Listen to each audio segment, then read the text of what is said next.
Hello everyone, welcome to engineers group. Myself के अपन पढ़ रहे थे WRE वाटर रिसोर्सेज इंजीनियरिंग। इसके अंदर अपने लास्ट क्लास के अंदर पढ़ा था फॉर्म्स ऑफ रेन या फिर प्रीसिपिटेशन की अपन ने बात करी थी। ठीक है, तो प्रीसिपिटेशन के अपने फॉर्म पढ़ते जैसे कि अपना रेन हो गया, ड्रिजल हो गया, ग्लेज हो गया, स्लीट हो गया, हेल हो गया। ठीक है, ये कुछ टर्म्स पढ़े थे। अब मेन जो अपन जिसकी स्टडी करने वाले हैं बेसिकली वो करेंगे अपन रेन की। किसकी भाई? रेन की। तो रेन के अंदर मैंने आपको बताया था कि इसका जो साइज़ रहेगा, यानी कि रेन का जो ड्रॉप होगा, यानी कि जो पानी की जो बूंद गिरती है उसका साइज़ क्या रहता है, एटलीस्ट कितना होना चाहिए भाई? 0.5 mm होना चाहिए। यदि 0.5 mm से लेस देन है तो उस केस में क्या हो जाता है, वो ड्रिजल हो जाता है। ठीक है, तो सबसे पहले तो रेन की डेफिनेशन की अपन बात करूँ तो वाटर की ड्रॉप है उसकी साइज़ कितनी होनी चाहिए? एटलीस्ट 0.5। ठीक है, तो water drop that have at least, ठीक है, that have a diameter of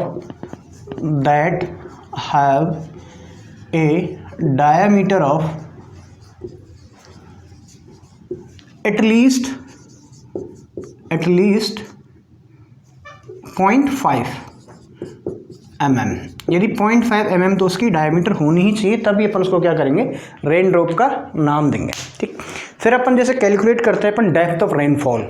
भाई यदि आपसे कोई पर्टिकुलर एरिया का पूछा जाए कि भाई रेनफॉल कितना हुआ, तो उसको कैसे मेजर करते हैं अपन? डेप्थ के अकॉर्डिंग करते हैं। जैसे कि आपने न्यूज़पेपर के अंदर ही सुना होगा कि भाई आज यहाँ पे इतने इंच बारिश हुई या इतने सेंटीमीटर बारिश हुई। ठीक है, तो बेसिकली अपन कहाँ बात कर रहे हैं? यहाँ पर डेप्थ की बात कर रहे हैं कि कितनी डेप्थ तक। अब डेप्थ कैसे मेजर की जाएगी? भाई अपन मान लिया कि एक पूरा पर्टिकुलर एरिया है, जैसे मैंने एक छत है, ठीक है, उस छत को मैंने क्या कर दिया, पूरी को जो उसका जो भी ड्रेन था या फिर जो भी नाली थी उसको मैंने बंद कर दिया और उसके ऊपर रेनफॉल हो रहा है। तो उस पर्टिकुलर एरिया के अंतर्गत कितना डेप्थ तक वाटर क्या हो जाएगा, एक्यूमुलेट हो जाएगा, इकट्ठा हो जाएगा। तो वो जो डेप्थ नाप ली जाएगी उसको अपन कहते हैं डेप्थ ऑफ रेनफॉल। ठीक है, क्लियर हो गया भाई? आपने कोई भी आपने कंटेनर ले लिया, मान लीजिए कंटेनर ले लिया आपने, इसको ओपन एरिया के अंदर, ओपन ग्राउंड के अंदर रख दिया जहाँ पर रेनफॉल हो रहा है। तो अब उसमें कितना पानी फिल हो गया, कितनी डेप्थ तक उसके अंदर या कितनी हाइट तक पानी फिल हो गया, उसको अपन क्या कहते हैं, डेप्थ ऑफ रेनफॉल। तो यदि आप लिखना चाहो तो लिख सकते हो, क्या होगा भाई? If all the rain is allowed to store in the area, if all the rain allowed, पूरे एरिया की बात कर रहे हैं, ठीक है, allowed to store in a area, किसी भी पर्टिकुलर एरिया की बात करें, ठीक है, इन द एरिया, और इस एरिया के अंदर जो डेप्थ होगी उसको अपन क्या कहेंगे, then the depth of water accumulated, आप सीधा सीधा कह सकते हैं। ठीक है, if the all the rain is allowed to store in the area then the depth of accumulated rain is called depth of rainfall. ठीक है, then that depth of accumulated, ठीक है, डेप्थ ऑफ एक्यूमुलेटेड या कैसे हो, जो भी गहराई तक जितना है, फिर हाइट तक, अपन वेसल की बात करें तो वेसल के अंदर क्या होगा, कितनी हाइट तक पानी भरा हुआ है, तो उसी को अपन डेप्थ में मेजर किया जाता है। ठीक है, तो depth of accumulated area is known as depth of rainfall, उसी को अपन क्या कह देते हैं, रेनफॉल डेप्थ कह देते हैं, या फिर डेप्थ ऑफ रेनफॉल या फिर रेनफॉल डेप्थ, कुछ भी बोल सकते हो। ठीक है, यहाँ तक क्लियर हुआ? रेन क्या होगा, पहले तो अपन ने क्लियर किया कि जो वाटर की जो ड्रॉप है उसकी साइज क्या हो, 0.5 mm से ज़्यादा हो तो उसको अपन रेन नाम देंगे, उससे छोटे वाले को अपन ड्रिजल नाम देते हैं। ठीक है, ड्रिजल के अंदर दो केस अपने पढ़े थे कि भाई एक तो 0.5 mm से उसकी डायमीटर कम होनी चाहिए और उसकी जो इंटेंसिटी है 1 mm/hour से ज़्यादा नहीं होनी चाहिए। तो यदि उससे ऊपर चली जाएगी तो क्या हो जाएगा, मेरा रेनफॉल हो जाएगा। रेनफॉल को मेजर कैसे किया जाता है? डेप्थ ऑफ रेनफॉल के अंदर किसी पर्टिकुलर एरिया के अंतर्गत जितना वाटर एक्यूमुलेट हुआ, जिस डेप्थ तक हुआ, उसको अपन क्या कहते हैं, डेप्थ ऑफ रेनफॉल। वहीं यदि आपसे इंडिया, कई बार ऑब्जेक्टिव पॉइंट ऑफ व्यू से पूछा जाता है कि इंडिया के अंदर एवरेज रेनफॉल कितना होता है, तो इंडिया के अंदर जो एवरेज रेनफॉल है वो अपना है 118 सेंटीमीटर। ठीक है, अभी कुछ टाइम में थोड़ा कम हो गया है, तो अप्रोक्सीमेट कई जगह एक बुक में 107 या 110 मिल जाएगा, लेकिन आपको डेटा याद रखना है वो 1180 याद रखना है। ठीक है, तो annual average rainfall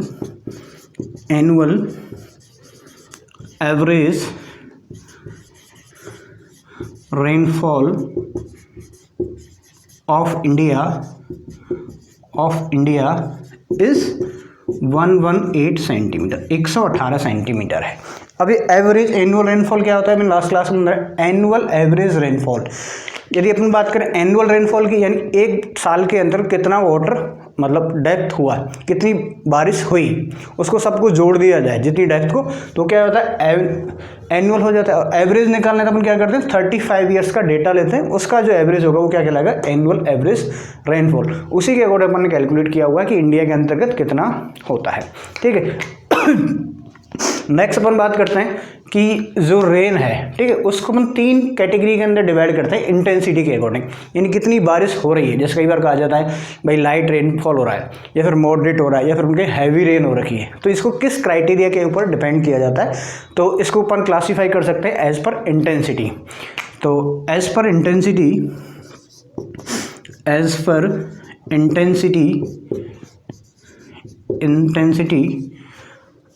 rain is classified in 3 categories,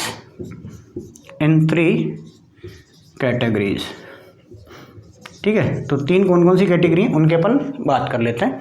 तो फर्स्ट अपना होगा लाइट रेनफॉल। क्या होगा भाई, लाइट रेनफॉल।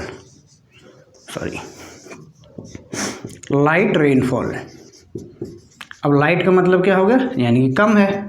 लाइट का मतलब क्या होता है, कम होता है, ठीक है। तो यदि आपकी जो रेनफॉल है वो अप टू कितना हो 2.5 mm पर आवर हो, up to 2.5 mm per hour, यानी कि 1 घंटे के अंतर्गत जो वाटर की डेप्थ है वो क्या हो 2.5 mm से कम हो, तो उसको हम क्या कह देंगे, लाइट रेनफॉल है भाई, ठीक है।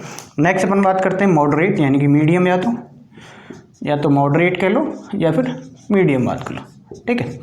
तो मॉडरेट रेन का मतलब क्या हो गया, बीच वाला, या फिर मीडियम रेनफॉल, भाई ज़्यादा हल्की भी नहीं है और ज़्यादा तेज़ भी बारिश नहीं है, तो उसको अपन क्या कह देते हैं, मॉडरेट। इसकी जो रेंज वेरी करती है 2.5 mm पर आवर टू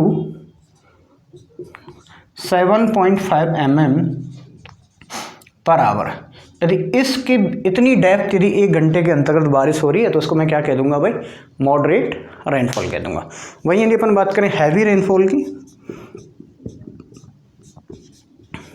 ठीक है ना, भारी वर्षा हो रही है भाई, भारी बारिश हो रही है, तो इसका मतलब क्या हो रहा है, 1 घंटे तक यदि वो कंटिन्यूटी में चलेगी तो उसके अंदर जो वाटर है वो क्या हो जाएगा, greater than 7.5 mm per our.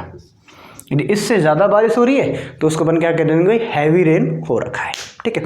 वही यदि अपन इंडिया की बात करें, यदि इंडिया के अंतर्गत जो डेटा है वो कब कैलकुलेट किया जाता है, ये नोट पॉइंट में लिख लीजिए कि इंडिया के अंदर जो भी डेटा लिया जाता है डेली पर डे सुबह 8:30 AM लिया जाता है, ठीक है। तो an India rainfall data is collected every at 8:30 PM, sorry 8:30 AM।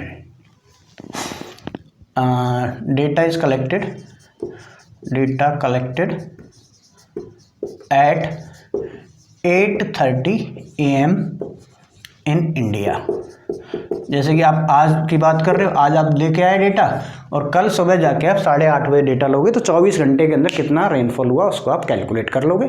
और वहीं यदि आपसे पूछा जाए कि रेनी डे कब होगा, यदि भाई बारिश का दिन है उसको कब घोषित किया जाएगा, या फिर जब अपन मान के चलें कि इफ़ जो रेनफॉल है वो क्या हो, एक पर्टिकुलर डे के अंतर्गत 2.5 mm से ज़्यादा हो, तो उस डे को अपन क्या बोल देंगे भाई, टुडे इज रेनी डे, ठीक है।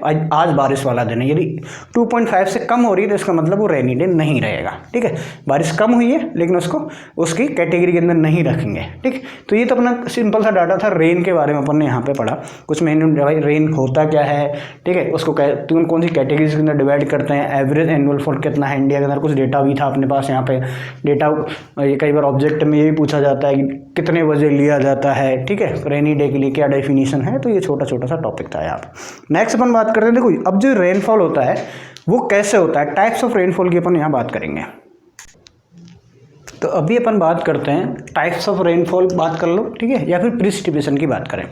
तो देखो बेसिकली जो प्रिसिपिटेशन एज रेनफॉल जो होता है, यानी कि जो रेन की टर्म में जो प्रिसिपिटेशन हो रहा है, यानी वाटर है जो अर्थ सरफेस के ऊपर आ रहा है, ठीक है, उसको जो भी किस कंडीशन के अकॉर्डिंग आ रहा है उसके ऊपर क्या मैकेनिज्म है, ठीक है, upward movement of moist air. Basically देखो बारिश कैसे होती है, हाइड्रोलॉजिकल साइकिल के अंदर अपन ने पढ़ा कि वाटर क्या होता है, एवोपरेट होता है, एवोपरेशन होने के साथ में जो मॉइस्ट एयर है वो ऊपर की तरफ जाती है, और एक पर्टिकुलर टाइम के बाद में जब वहाँ पर कंडेंसेशन होता है, क्या होता है भाई, कंडेंसेशन होता है, तो उसके बाद में क्लाउड्स का फॉर्मेशन होने के बाद में बारिश होती है। ये तो सिंपल सा प्रोसेस है।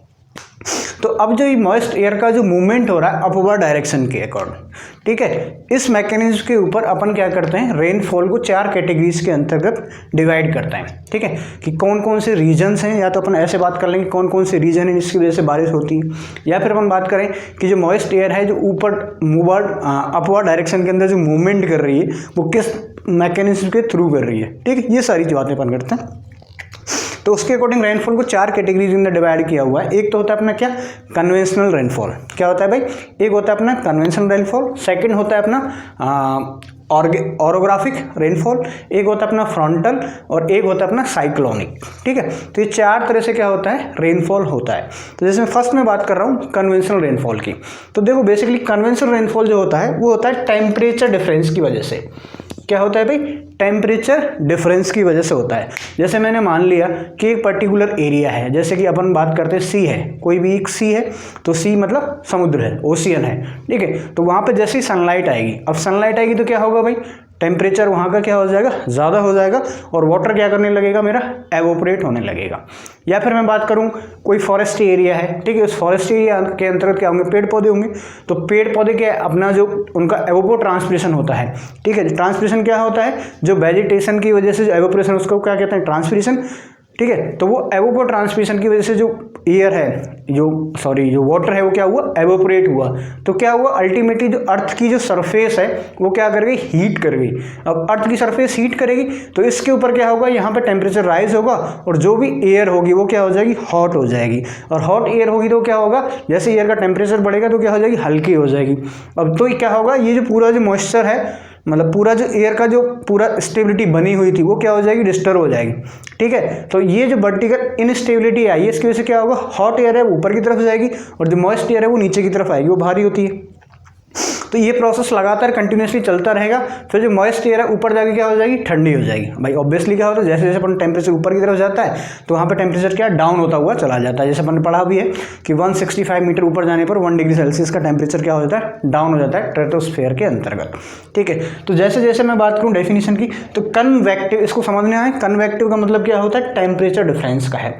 तो कन्वेक्टिव प्रेसिपिटेशन किस वजह से होता है, when the vertical instability of the moist air is produced by the surface heating, यानी अर्थ सरफेस की जो सरफेस है वो क्या हो गई, सन की वजह से क्या हो गई, गर्म हो गई, उसकी वजह से यदि वर्टिकल डायरेक्शन के अंतर्गत इनस्टेबिलिटी आ गई। अब इनस्टेबिलिटी क्यों आई है, क्योंकि नीचे की अर्थ सरफेस गर्म हुई तो वो एयर क्या हो गई, गर्म हो गई। अब वो एयर क्या करेगी, ऊपर की तरफ मूवमेंट करेगी, तो इसकी वजह से जो वर्टिकल अनस्टेबिलिटी आई है, और इसकी वजह से क्या हो जाएगा, थर्मल कन्वेंशनल होगा। थर्मल यानी टेम्परेचर का क्या होगा, आदान प्रदान होगा। ठीक है भाई, जो मॉइस्ट एयर है मतलब जो ठंडी एयर है वो ऊपर की तरफ जाएगी, सॉरी ठंडी नीचे की तरफ आएगी, और गर्म है वो ऊपर की तरफ जाएगी। तो ये कंटिन्यूसली क्या हो चलेगा, एक थर्मल कन्वेंशन का एक करंट है जो कि फॉर्म हो जाएगा कहाँ से, जो कि ग्राउंड सरफेस से स्टार्ट होगा। तो इसकी वजह से जो बारिश होती है वो एक तो हैवी रेनफॉल होता है। ठीक है, रेनफॉल को ऐसा होता है, हैवी होता है इस केस के अंतर्गत। किसके अंतर्गत, कन्वेंशनल रेनफॉल के अंतर्गत। क्लियर हो गया भाई, दोबारा से बता दूं भाई, कन्वेंशनल रेनफॉल क्यों होता है, क्योंकि अर्थ की जो सरफेस है वो गर्म हो जाती है। अर्थ सरफेस गर्म होने की वजह से क्या होती है, जो वर्टिकल इनस्टेबिलिटी आ जाती है किसके अंतर्गत, मॉइस्ट एयर के अंतर्गत। भाई जो गर्म एयर है वो ऊपर की तरफ जाएगी, जो ठंडी है वो नीचे की तरफ आएगी। क्लियर, इसकी वजह से जो थर्मली कन्वेंशनल हुआ, करंट जो फ्लो हुआ, उसकी वजह से क्या होगी, बारिश होगी, और इसके द्वारा जो बारिश होती है वो क्या होती है, मेरी हैवी रेनफॉल होता है। क्लियर यहाँ तक, ठीक है। नेक्स्ट अपन बात करते हैं ऑरोग्राफिक। ठीक है, तो बेसिकली जो ऑरोग्राफिक जो रेनफॉल है वो होता है बैरियर की वजह से, माउंटेन बैरियर की वजह से। जैसे आपने सुना होगा पर्टिकुलर एरिया के अंतर्गत, जैसे अपने इंडिया के अंदर बात करें तो इंडिया के अंदर जो मानसून है वो 2 तरफ से आता है। ठीक है, एक अरब सागरीय होता है और एक बंगाल की खाड़ी से होता है। ठीक है। अब जो अरब सागरीय मानसून जो आया मान लिया, तो अपन मान के चलते कोई पर्टिकुलर कोई रेंज है, माउंटेन रेंज है, यानी कि पहाड़ी एरिया है, तो जिस तरफ से आ रहा है वो बैरियर इस तरह से पहाड़ी, तो इस वाले एरिया के अंदर तो बारिश अच्छी होती है, जबकि पीछे वाले एरिया के अंदर क्या होती है, बारिश कम होती है। ये आपने ऐसा देखा होगा। तो इसको अपन कहते हैं वर्षा छायांकित क्षेत्र बोल सकते हैं अपन, ठीक है। अनावृष्टि उस क्षेत्र के अंदर होती है जो पहाड़ की दूसरी तरफ होता है। भाई अब इधर से मेरा जो एयर का फ्लो हुआ वो क्या हुआ, माउंटेन की बैरियर की वजह से माउंटेन आ गया, भाई एयर का फ्लो हो रहा था, ठीक है। मान लेते हैं जैसे कि मैंने यहाँ पे एक छोटा सा माउंटेन बना देता हूँ, ये कोई एक माउंटेन है, ठीक है, और इधर से मेरी एयर है, कोई भी वाटर बॉडीज़ है, वाटर बॉडीज यहाँ पे क्या हो रहा था, एवोपरेशन हो रहा है कंटिन्यूसली, तो ये एयर यहाँ पे इकट्ठी हुई है। जैसे जैसे इसकी तरफ डायरेक्शन में फ्लो करेगी, तो अब यहाँ तो माउंटेन आ गई, तो क्या करेगी, ऊपर की तरफ राइज होने लगेगी। भाई ये एयर है वो कहाँ जाएगी, ये ऊपर की तरफ जाने लगेगी। अब जैसे ऊपर जाएगी तो क्या हो जाएगी, ठंडी हो जाएगी, यानी उसका कंडेंसेशन हो जाएगा। तो इस पर्टिकुलर एरिया के अंदर क्या होने लग जाएगी, बारिश होने लग जाएगी। वही यदि इस तरफ जाएंगे तो इस तरफ वापस यदि एयर क्या हो जाएगी, एकदम से जो इतनी ठंडी नहीं रहेगी, तो इसका मतलब इस पर्टिकुलर एरिया के अंदर बारिश नहीं होती है।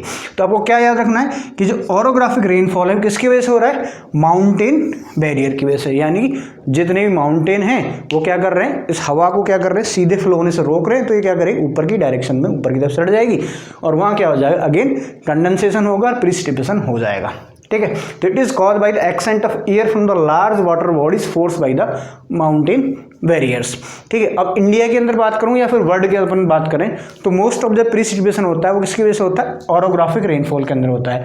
वहीं आपसे पूछ लिया जाए इंडिया के अंदर जो रेनफॉल होता है वो कौन सी किसकी वजह से होता है, तो वो ऑरोग्राफिक रेनफॉल ही होता है। नेक्स्ट अपन बात करते हैं फ्रंटल, ठीक है। थर्ड अपन बात कर रहे हैं फ्रंटल रेनफॉल। तो बेसिकली देखो फ्रंटल रेनफॉल है वो किसके ऊपर होता है, जब दो एयर मास, एक तो मेरी गर्म हवा है और एक मेरी क्या है, ठंडी हवा है, वो जब एक दूसरे से क्या करती है, कन्फ्लिक्ट करती है, टकराती है, ठीक है। तो उस केस में जो बारिश होती है उसको अपन क्या कर देते हैं भाई, फ्रंटल रेनफॉल, ठीक है। तो this precipitation is occurs due to the conflict of two air masses of different temperature and different density. ये दो एयर मास हैं। अब एयर मास कहाँ से आए, इनका डिफरेंट डेंसिटी कैसे हुई, टेम्परेचर कैसे हुआ, भाई एक पर्टिकुलर एरिया है, ठीक है, जहाँ पे क्या है, बहुत ज़्यादा सनलाइट आ रखी है या फिर गर्मी, रेगिस्तानी एरिया है, ठीक है, तो वहाँ पे क्या हो जाएगी, गर्म हवा हो जाएगी। दूसरा है मेरा जैसे कोई हिली एरिया के अंदर, पहाड़ी एरिया के अंतर्गत है, ठीक है, तो जब एक तरफ से कोल्ड हवा है, ये बैरियर मान लिया मैंने, यहाँ तो मान लिया कोल्ड रीजन है और ये मान लिया मैंने हॉट रीजन है, तो यहाँ की एयर होगी एक और यहाँ की एयर होगी। अब कोल्ड रीजन की एयर होगी, इसकी डेंसिटी क्या होगी, ज़्यादा होगी, टेम्परेचर कम होगा। वहीं इसकी जो होगी डेंसिटी कम होगी और टेम्परेचर ज़्यादा होगा। तो जब ये दोनों एक पर्टिकुलर पॉइंट के ऊपर क्या करेंगे, कॉन्फ्लिक्ट करेंगे, यानी आपस में टकराएंगी, तो उस केस के अंदर जो बारिश होती है उसको अपन क्या कह देते हैं भाई, फ्रंटल रेनफॉल कहते हैं। तो फ्रंटल रेनफॉल किसकी वजह से होता है, वार्म और कोल्ड एयर मास जब आपस में एक दूसरे से टकराता है, तो उस केस के अंतर्गत जो बारिश होती है उसको अपन क्या बोल देते हैं भाई, फ्रंटल रेनफॉल, ठीक है, क्लियर हो गया।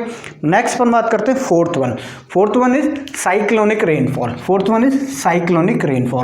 तो बेसिकली साइक्लोनिक रेनफॉल कब होता है, ये होता है प्रेशर डिफरेंस की वजह से।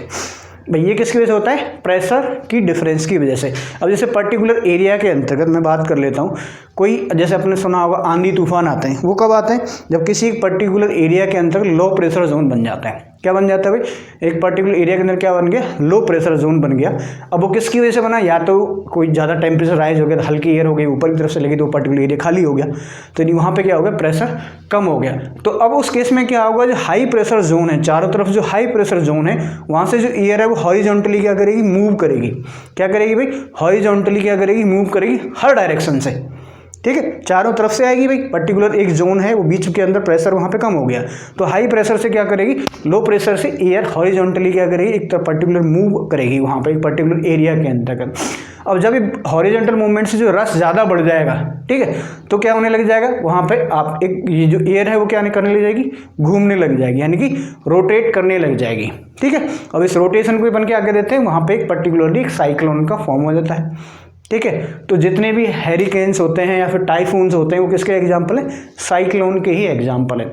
तो साइक्लोन समझ में आ गया, जब किसी पर्टिकुलर एरिया के अंतर्गत लो प्रेशर अकर्स हो जाता है, तो लो प्रेशर को, उस पर्टिकुलर एरिया के प्रेशर को मेंटेन करने के लिए जो हाई प्रेशर से है, हॉरिजॉन्टली क्या होती है, एयर मूव करती है सारी डायरेक्शन से, उस पर्टिकुलर एरिया के अंतर्गत।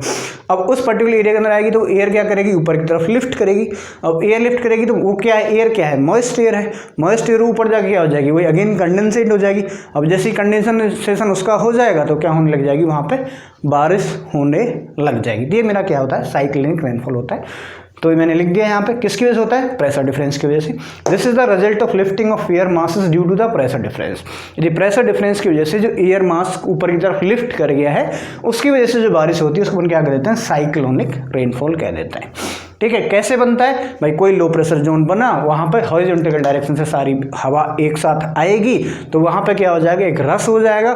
उस रस की वजह से क्या हो जाएगा, वहाँ पे जो एयर का जो मास है वो क्या हो जाएगा, बर्लिंग मास हो जाएगा, यानी घूमने लग जाएगा। ठीक है, तो उसकी वजह से जो रोटेशन होगा उसको अपन क्या कह देते हैं, साइक्लोन कह देते हैं, और इस बार उसको साइक्लोनिक रेनफॉल कह देते हैं। तो यदि एग्जाम्पल की बात करें तो हैरिकेन्स और टाइफून्स जो हैं वो एग्जाम्पल है किसके, साइक्लोन के अंदर। ठीक है, अब यहाँ से एक चीज़ और याद रखना, जैसे दो चीज़ होती है, एक तो होता है साइक्लोन और एक होता है मेरा एंटी साइक्लोन। ठीक है, इन दोनों को भी समझ लेते हैं क्या क्या होते हैं भाई। ठीक है, एक तो अपना होता है क्या भाई, साइक्लोन,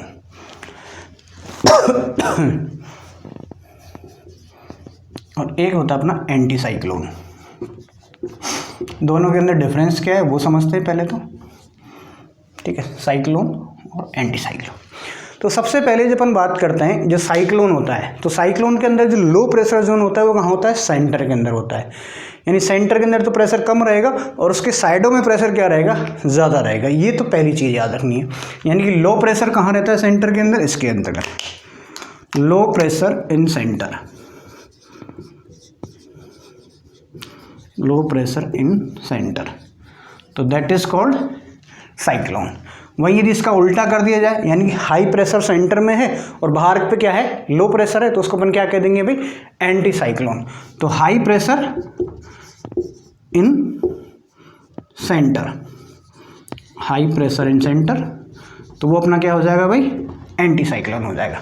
देखो अब इसको अपन क्या है, जैसे दो अपने अर्थ सरफेस है उसके दो पार्ट कर लेते हैं अपन। जैसे कि ये मैंने बना दिया गोला, ये अपनी अर्थ सरफेस है। ठीक है, तो ये क्या है, अपनी भूमध्य रेखा है। ठीक है, तो इसके ऊपर का जो ये है, अब इसके अंदर ये अर्थ सरफेस है, इस पर आपने पता होगा ये सारे लॉन्गिट्यूड लैटिट्यूड होते हैं इसके अंदर, कुछ इस तरह से होते हैं। ये तो अपने क्या हो लॉन्गिट्यूड, और ये क्या होते हैं अपने लैटिट्यूड, ऐसे ही होते हैं अर्थ सरफेस के अंदर। ठीक है, ये अपने लॉन्गिट्यूड लैटिट्यूड होगी। तो इस पोर्शन को यदि मैं कट कर दूँगी बीच में से, ठीक है, तो ऊपर वाला जो हो गया वो तो क्या हो गया, नॉर्थन हेमिस्फीयर, नॉर्थन हेमिस्फीयर, और नीचे वाले को अपन क्या कह देते हैं, साउथन, साउथन हेमिस्फीयर। क्लियर है यहाँ तक की कहानी। ठीक है, अब इन दोनों को जो डिफरेंस है वो भी याद रखना है।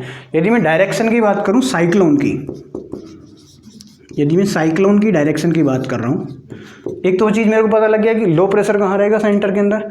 तो इसके नॉर्थन हेमिस्फीयर के अंदर तो क्या होती है, जो डायरेक्शन होती है वो होती है काउंटर क्लॉकवाइज, यानी कि एंटी क्लॉकवाइज। तो डायरेक्शन कैसी होगी भाई, काउंटर क्लॉकवाइज, क्लॉकवाइज इन नॉर्थन हेमिस्फीयर, इन नॉर्थन हेमिस्फीयर। तो साउथन हेमिस्फीयर के अंदर कैसी हो जाएगी, उल्टी हो जाएगी। ठीक है, and clockwise, and clockwise in southern hemisphere. ये डायरेक्शन याद रखनी है आपको, हेमिस्फीयर। वहीं यदि इसका रिवर्स कर दिया जाए, रिवर्स क्या होगा भाई, तो नॉर्थन हेमिस्फीयर के अंदर कैसी हो जाएगी, क्लॉकवाइज। तो ठीक है, अब अपन बात करते हैं एंटी साइक्लोन की। तो एंटी साइक्लोन के अंदर क्या है, काउंटर क्लॉकवाइज इन साउथर्न हेमिस्फीयर और क्लॉकवाइज इन नॉर्थर्न हेमिस्फीयर। तो clockwise in northern hemisphere and anti clockwise लिख दो या फिर एंटी लिख लो आप, या काउंटर लिख, एक ही बात है। ठीक है, एंटी या फिर काउंटर, उल्टा। ठीक है, काउंटर क्लॉकवाइज इन साउथर्न हेमिस्फीयर।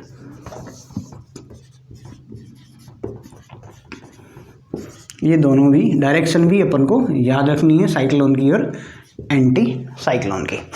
वहीं यदि आपको कहीं भी साइक्लोन हो रहा है, ठीक है, तो ये एक तरह से इंडिकेटर हो गया रेन का, ठीक है, ये क्या हो गया, इंडिकेटर ऑफ रेन।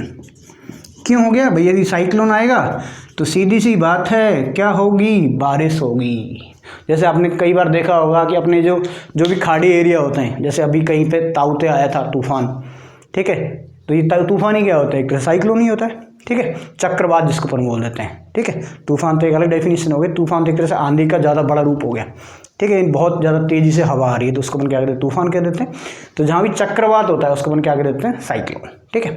तो क्या डिफरेंस है, प्रेशर इसके सेंटर में ज़्यादा होता है, इसमें सॉरी इसके सेंटर पे लो होता है, इसके पे हाई होता है। इसकी जो डायरेक्शन है, यदि ऊपर वाले जोन की बात करूँ नॉर्थन हेमिस्फीयर के अंदर तो कैसी होती है, काउंटर क्लॉकवाइज होती है, और नीचे वाले पोर्शन के अंदर कैसी होती है, क्लॉकवाइज होती है। जब इसका उल्टा कर दिया जाए तो यदि नॉर्थन हेमिस्फीयर के अंदर तो क्लॉकवाइज हो जाती है और साउथन हेमिस्फीयर के अंदर एंटी क्लॉकवाइज हो जाती है, ठीक है।